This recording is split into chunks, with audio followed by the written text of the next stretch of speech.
guys, ngayon magkakasama naman kami ngayong pamilya na dadaan sa world. Hindi siya world, Laguna's most terrifying roads. Ito na nga ang Lagaslas. Maraming nabalitaan dito guys sa Lagaslas kasi na maraming namamatay, mga tapunan ng mga ano. Sobrang dilim talaga guys. Kung napanood nyo sa isang vlog ni Daddy, sobrang dilim talaga kung tutusin. At ang mga nakatira doon is parang bilang lang din. Kaya yun guys, dadaan kami ngayon doon sa Lagaslas. Ito na. May mga kasama ba kami o wala? Kung kami lang, ay may kotse.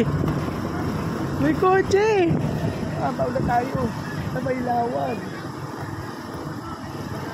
Bailawan.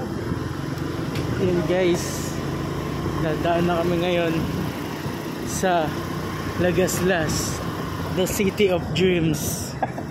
City of dreams. Walang daga. Hindi kasi malay mo panaginipan mo ganun. Kaya city of dreams. Pero guys, dito pa lang medyo maliwanag dito eh. Kaya di ka matatakot kasi may nagliliga.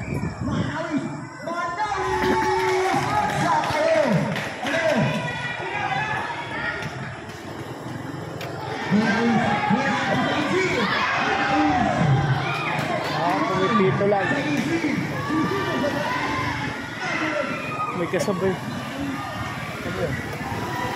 May kasabay tayo. Dapat maunaan mo na yung kotse. Ito tumiretso ka na eh. Hindi ba? Wala na, diretso ka na. Nagmabagal nga yung kotse.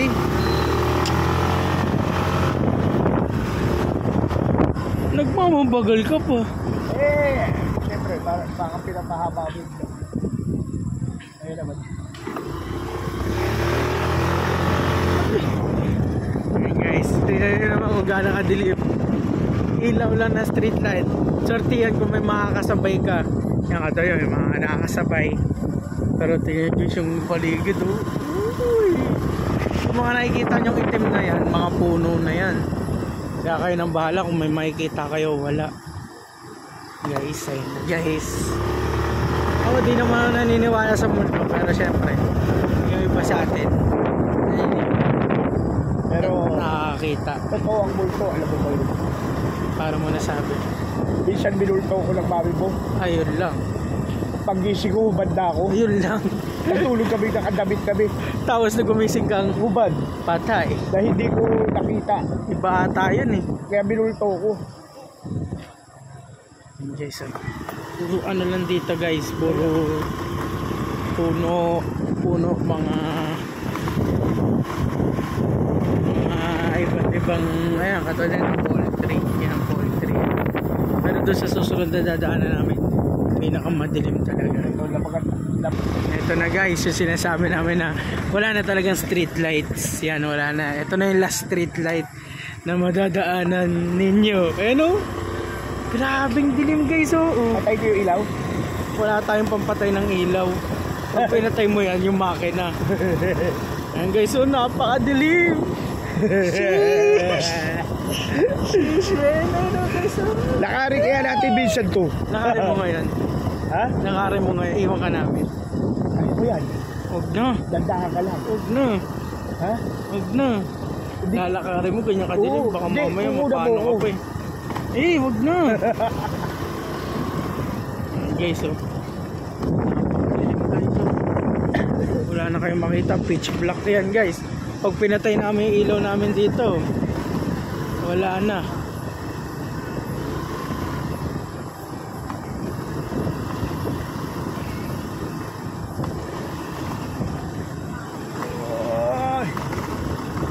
Meron lang ano. Mga ilaw-ilaw ante pero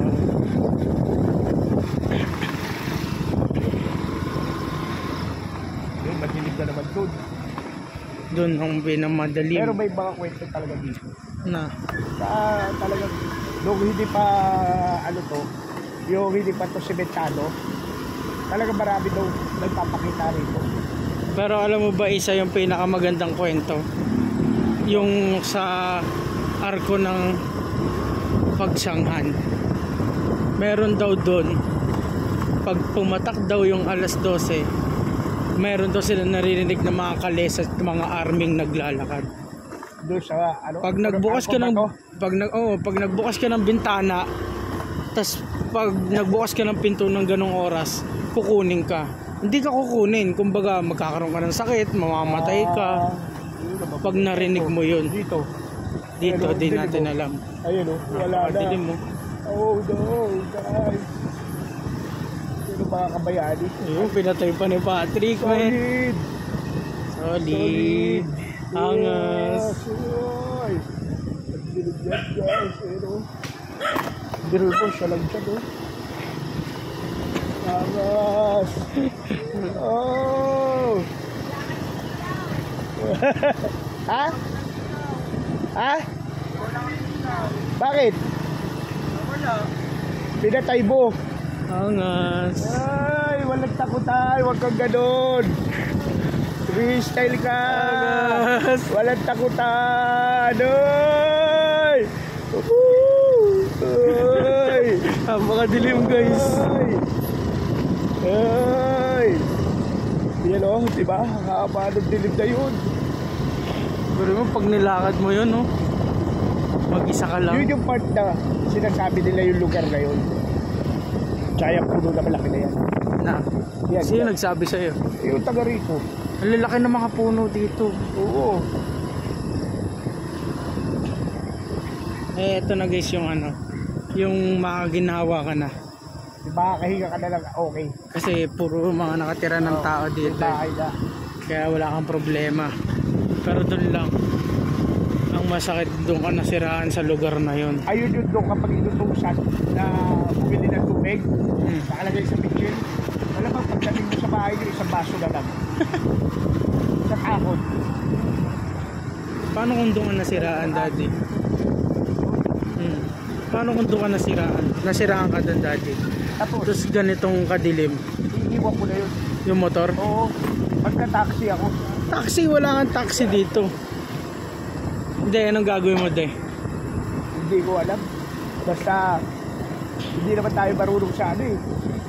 Sa mekaniko eh. Bakit? Tulak mo? Oo, tutulak Kaya mo. ang tagal nun pag tinulak mo. Mabigat-bigat to pag tinutulak eh. Wala ka lang choice. Talagang ano na yun. Eh wala pang mag-iilaw sa'yo. Laban sa lahat na yun. Eh walang mag-iilaw sa'yo. Ang gagawin ko nun, sisigaw ako ng sisigaw habang tinutulak ko. Ano sisigaw mo? Darna! Nakailigtas ko eh. Yan, dito ang banda guys. Ano na to eh. Ginhawa na to eh. Ay, ito. Medyo ano na Wala, kasi may mga nakatira na sa mga gilid-gilid na lang. May mga bahay Tsaka na. maliwanag na. Doon lang talaga sa parteng yun na talagang ikaw ay kapag inabot ka ng kamalas-malasan. Tapos sa kwento. Kaya dapat kung tatawid kayo dito mga kabayani, kondisyon yung mga sasakyan nyo. Oo, paggabi. Yung motor nyo, yung kotse nyo, kondisyon. Sa umaga walang problema. Lalo na kung mapaplatan ka rito, walang vulcanizing shop dito. Iraranig flat mo talaga. Para lang maiwas ka sa tao. Oo, para makalabas ka na dito. Iraranig flat mo. Kasi walang vulcanizing shop mo eh. And guys, ayun ang storya ng Lagaslas. Lagaslas. Kaya kung may kwentong nakakatakot din kayo at magno-November na, comment nyo kung ano yung pinaka nakakatakot na nangyari sa inyo. O kaya mag-comment kayo yung gusto yung puntahan namin. Mo lang. Mo, wag ka naman damay. Nyo, ba't Sama ka? Ano sama ka? Bira nga lang ako sumama eh. Ayoko. Mo. Sama kayo. Kayo. Ano, Kahit sila ako hindi lang. na. Oo. Mo. Dito na tayo mga Ayan, kabayani. nasa Mexico na kami. Kaya hanggang sa muli. Bye-bye!